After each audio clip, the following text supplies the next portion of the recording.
Թրամփը հայտարարել է, որ ամերիկյան եւ իրանական կողմերի միջև բանակցությունները կարող են տեղի ունենալ Պակիստանում 2 օրվա ընթացքում։ Հաջորդ 2 օրերի ընթացքում կարող է ինչ-որ լավ բան տեղի ունենալ եւ մենք ավելի ու ավելի ենք հակված այնտեղ գնալուն։ ԱՄՆ նախագահը նշել է, որ իրեն դուր է եկել բանակցությունները Պակիստանում անցկացնելու գաղափարը, քանի որ Պակիստանի բանակի շտաբի պետ ֆելդմարշալ Ասիմ Մունիրը ֆանտաստիկ աշխատանք է կատարում։ Պատասխանելով Fox News-ի հարցին, արդյոք Իրանի հետ պատերազմը արդեն ավարտվել է, Թրամփը ասել է, որ այն շատ մոտ է ավարտին։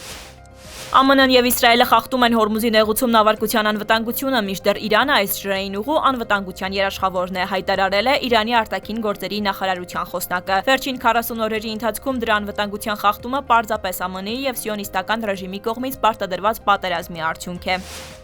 Թուրքիայում այսօր եւս դպրոցի վրա զինված հարձակում է տեղի ունեցել։ Մեր դպրոցներից մեկում ողբերգական միջադեպ է տեղի ունեցել, ցավոք կան զոհեր, ասել է Քահրամանմարաշ նահանգի նահանգապետը։ Զոհվել է 4 մարդ, 3 աշակերտ եւ 1 ուսուցիչ, 20 մարդ վիրավորվել է, որոնցից 4-ը գտնվում են ծանր վիճակում։ Հարձակվողը 8-րդ դասարանի աշակերտ էր, նախկին ոստիկանի որդի։ Նա ենթադրաբար վերցրել է հորատրճանակը, ասել է ՈՒՆԼՈՒԵՐ-ը։